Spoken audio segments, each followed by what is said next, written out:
गुरु शुक्र कंजक्शन के बारे में हम लगातार चर्चा कर रहे हैं और मकर लगन के चार्ट में इस वीडियो में देखेंगे पंचम भाव के लिए। पंचम भाव में जहां पर अब शुक्र अपने ही घर में स्थित होंगे और साथ साथ में गुरु अगर देखा जाए तो आपके चार्ट में वो 12th लॉर्ड होने के साथ साथ थर्ड लॉर्ड भी है। गुरु शुक्र का ये जो पंचम भाव का प्लेसमेंट है ये आपको काफी कुछ प्रदान करेगा। एक तरफ आपको अच्छी इमेजिनेशन और क्रिएटिविटी के साथ साथ अच्छा ज्ञान भी आपको प्रदान करेगा। साथ ही साथ ये संतान के मामले में आपके लिए बहुत ज्यादा लकी रहने वाला है। इसके अलावा आपकी अर्निंग्स, आपकी थिंकिंग को लेके, आपका थॉट प्रोसेस कैसा है, किसी भी काम को लेके आपका डिसीजन प्रोसेस कैसा है, ये सब में ये कंजक्शन काफी मैटर करेगा। अब क्योंकि शुक्र यहाँ जो डिस्पोजिटर है वो खुद ही है, तो शुक्र का रोल यहाँ बहुत ही ज्यादा इंपॉर्टेंट हो जाता है। साथ साथ में यहाँ शुक्र रेट्रोग्रेड नहीं होने चाहिए। इसके अलावा अगर देखा जाए तो नॉर्मली गुरु को हम पंचम भाव का कारक ग्रह भी मानते हैं, इसलिए दोनों शुभ ग्रह होने के नाते यहाँ काफी बेहतर परिणाम देंगे। लेकिन यहाँ कोई भी अन्य ग्रह इनके साथ अगर स्थित हुआ तो उसका भी बहुत बड़ा रोल होगा। तो आपको ये देखना होगा वास्तव में गुरु या शुक्र के साथ यहाँ कोई भी अन्य ग्रह स्थित है या नहीं। जो भी ग्रह होगा वो या तो शुक्र का मित्र ग्रह होगा या गुरु का मित्र ग्रह अवश्य होगा अगर शुक्र का मित्र ग्रह नहीं है तो इस केस में आपको देखना होगा वो ग्रह यहाँ कौन से ग्रह के ज्यादा क्लोज है और साथ में कौन से ग्रह पर अपना ज्यादा इंपैक्ट डाल रहे हैं। अब क्योंकि शुक्र का घर है, ये शुक्र का घर होने की वजह से इस बात की पॉसिबिलिटी बहुत अधिक है कि डायरेक्टली जो इम्पैक्ट पड़ेगा वो शुक्र पर पड़ेगा ही पड़ेगा, भले ही यहाँ कोई भी ग्रह स्थित हो, क्योंकि हाउस के लॉर्ड भी शुक्र ही है। इसलिए अगर यहाँ कोई शुक्र से रिलेटेड जो उनके साथ जो फ्रेंडली ग्रह है, जैसे अगर शुक्र के साथ यहाँ बुध बैठते हैं या शनि बैठते हैं तो आपको ज्यादा फायदा होने के चांसेस रहेंगे। हालांकि एक्चुअल में जो ग्रह यहाँ बैठेगा उसकी क्वालिटीज आपको काफी ज्यादा प्रभावित करेंगे पंचम भाव से रिलेटेड कार्यों में। लेकिन वो ग्रह यहाँ रेट्रोग्रेड है, यहाँ पे अस्त है, ये भी आपके लिए मैटर करेगा। इसके साथ साथ अगर हम शुक्र को देखेंगे तो शुक्र आपके फिफ्थ लॉर्ड तो है ही, वो आपके चार्ट में 10th लॉर्ड भी है, तो शुक्र का प्लेसमेंट और भी आपके लिए इंपॉर्टेंट हो जाता है। अब देखिए यहाँ पे गुरु शुक्र का बैठना कहीं ना कहीं आपके लिए मल्टीपल इनकम सोर्सेज लाएगा। आप अपनी लाइफ में कोई भी ऐसी कंडीशन में फंसे हैं जहां पर आप बहुत ज्यादा स्ट्रक हो चुके हैं, जहां पर आपको रास्ता नहीं मिल रहा, जहां पर आपको एक डायरेक्शन नहीं मिल रहा सही, तो वहां पर आपको गुरु और शुक्र दोनों ही अच्छा रास्ता दिखा सकते हैं। दूसरी तरफ ये मैरिड लाइफ को लेके उतना ज्यादा सेटिस्फेक्शन वाली स्थिति को नहीं दिखाते। अगर मान लीजिए चंद्रमा का संबंध भी इन दोनों ही ग्रहों के साथ बनता है तो उस केस में और भी ज्यादा आपको प्रॉब्लम्स रहेंगी। तो ये इस बात की संभावना का संकेत है कि कहीं ना कहीं मैरिड लाइफ आपकी उतनी ज्यादा संतुष्टि वाली नहीं है। बट यहाँ पे आपका नेचुरल एबिलिटी, नेचुरल क्रिएटिविटी, वो आप में बहुत ज्यादा कहीं ना कहीं इम्पेक्ट आने वाला है। अगर हम गुरु को देखेंगे तो गुरु यहाँ 12th लॉर्ड है और थर्ड लॉर्ड है। इसके साथ साथ यहाँ अगर देखा जाए तो क्योंकि थर्ड लॉर्ड होने के केस में आपकी नेचुरल जो क्वालिटीज हैं उन पर बहुत गहरा असर पड़ेगा। और गुरु 12वें घर के स्वामी होने की वजह से आपको फॉरेन सेटल कर सकते हैं, स्पेशली आपकी संतान के पर्पज से या तो फिर आपकी एजुकेशन के पर्पज से। इसके साथ साथ आप कहीं ना कहीं अपने जीवन को आध्यात्मिक तौर पे और भौतिक तौर पे बहुत ज्यादा बैलेंस में आते हुए देखेंगे। ऐसा इसलिए होगा क्योंकि दोनों ही शुभ ग्रह हैं, अगर इनके साथ कोई अन्य ग्रह स्थित नहीं है तो यहाँ पे गुरु का भी ऑलमोस्ट जो प्रभाव होगा काफी अच्छा होगा, पॉजिटिव होगा, और शुक्र का भी।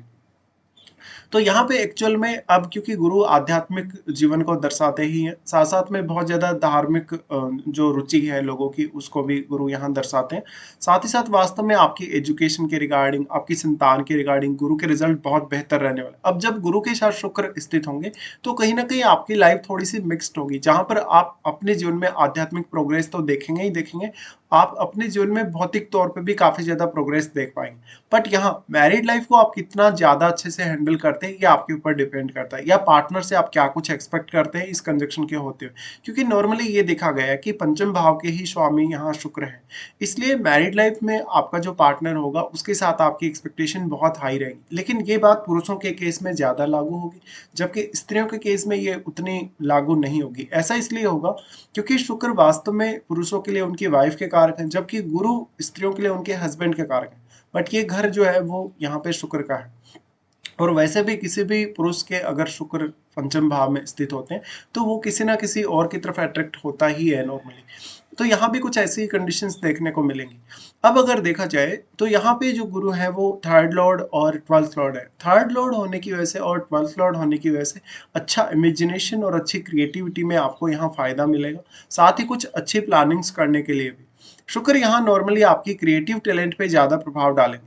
अब क्योंकि थर्ड लॉर्ड यहाँ बैठे हैं तो पंचम भाव से रिलेटेड काम करना आपके लिए काफी आसान होगा। साथ ही साथ आपकी जो नेचुरल एबिलिटी है या जो आपकी नेचुरल क्वालिटीज है उसकी वजह से लोग आपको काफी जानेंगे, पहचानेंगे या लोग आपका काफी सम्मान करेंगे। हालांकि इसमें आपकी महादशा भी बहुत ही ज्यादा मैटर करेगी। उसके बाद अगर देखा जाए तो शुक्र इसलिए भी ज्यादा इंपॉर्टेंट हो जाते हैं क्योंकि यहाँ शुक्र आपके 10th लॉर्ड है, तो कहीं ना कहीं आपके कैरियर वाइज आप अपने जो हिडन टैलेंट है, जो हिडन क्रिएटिविटी है, उसका कैसा इस्तेमाल करते हैं करियर से जुड़े मामलों में।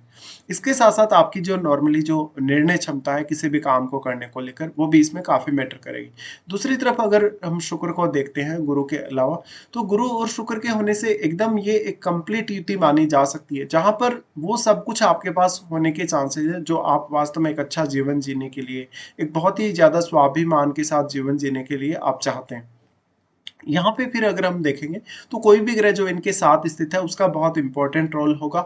और वो ग्रह क्योंकि यहाँ पर अगर शुक्र के साथ एक मित्रवत ग्रह हुआ तो निश्चित तौर पे आपको ज्यादा फायदा होगा।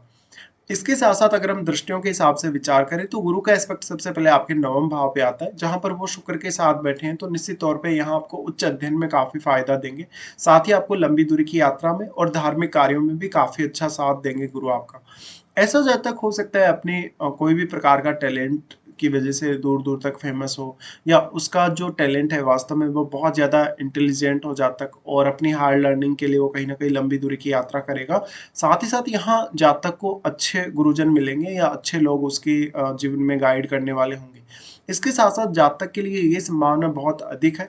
अगर नवम भाव में कोई ऐसा प्लेनेट बैठा है जो वास्तव में गुरु का मित्र ग्रह है, तो जातक बहुत बड़ा विद्वान बन सकता है, वो हायर एजुकेशन को लेकर अपने जीवन में काफी आगे बढ़ सकता है। गुरु शुक्र का फिर एस्पेक्ट आ जाता है 11th हाउस पे। 11th हाउस का एस्पेक्ट एक तो आपके नेटवर्क सर्कल को ज्यादा से ज्यादा विस्तार देगा, साथ ही साथ आपके टैलेंट को बढ़ाएगा, कहीं ना कहीं आपके लिए अर्निंग्स के बहुत सारे साधन लेकर आएगा।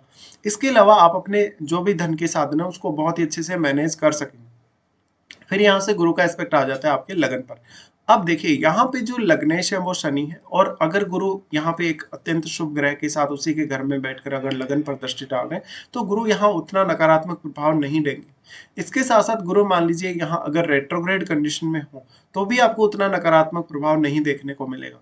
इसके साथ साथ आपका लगन में बैठा हुआ प्लेनेट बहुत मैटर करेगा। अगर मान लीजिए गुरु का एक मित्र ग्रह यहाँ बैठा हुआ आपके लगन में तो ये आपके लिए और भी पॉजिटिव है। तो वास्तव में आपके लिए जीवन में क्या सही है, कौन सा निर्णय आपके लिए ज्यादा अच्छा है, इन सब को लेकर आप काफी ज्यादा सक्रिय रहेंगे। साथ ही साथ अपने रिश्तों में कहीं ना कहीं आप काफी सीरियस रहेंगे। अब डिपेंड करता है यहाँ पे इनके साथ जो भी प्लैनेट बैठा है वो आपके चार्ट में किन किन भावों का स्वामी है, उन भावों से जुड़ी हुई आपकी प्लानिंग्स कैसी रहेगी वो आप देखिए। क्योंकि हो सकता है आप उन भावों को लेके थोड़ा ऑब्सेस्ड हो, उन भावों से आपकी अपेक्षाएं बहुत ज्यादा हो, क्योंकि आपकी जो मानसिक प्रवृत्ति है वो कितनी ज्यादा डेवलप है ये आपका पंचम भाव बताता है। इसके साथ साथ मैरिड लाइफ के हिसाब से अगर देखा जाए तो गुरु स्त्रियों के लिए उनके हस्बैंड के कारक है। हस्बैंड के कारक होने की वजह से इस बात की बहुत हद तक संभावना बन जाएगी कि कोई भी स्त्री के चार्ट में अगर गुरु शुक्र का कंजक्शन पंचम भाव में, तो वो स्त्री बहुत ज्यादा टैलेंटेड होगी खुद, लेकिन वो भौतिक सुख साधनों के मामले में हो सकता है कि हस्बैंड से कुछ ज्यादा ही एक्सपेक्टेशंस रखेगी। इसके साथ साथ यहाँ पे गुरु है तो गुरु रेट्रोग्रेड अगर हो जाते हैं तो आपकी एक्सपेक्टेशन के हिसाब से हो सकता है आपको आपके पार्टनर में गुण देखने को ना मिले। इसके साथ साथ शुक्र के हिसाब से अगर हम देखें तो क्योंकि पुरुषों के लिए उनकी वाइफ के कारक शुक्र हैं, इसलिए शुक्र यहाँ बैठे हैं। इस केस में हो सकता है अगर किसी भी पुरुष के केस में ये स्थिति बन रही है उसके चार्ट में, तो उनका जो पार्टनर होगा वो क्रिएटिविटी और टैलेंट वाला तो होगा ही, लेकिन कहीं ना कहीं वो अच्छी गाइडेंस भी आपको दे सकता है।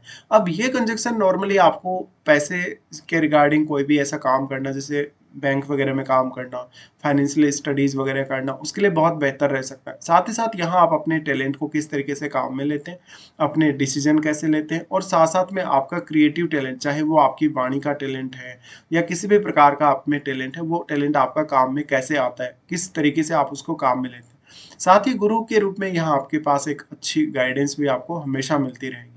तो ये कुछ प्रभाव रहेंगे नॉर्मली इस कंजक्शन में, लेकिन दूसरे ग्रहों का जो रोल होगा वो बहुत ही इंपॉर्टेंट होगा। इसके साथ साथ रोल होगा आपकी महादशा का, तो आपको अपनी महादशा को भी आपको यहाँ अवश्य ही चेक करना चाहिए।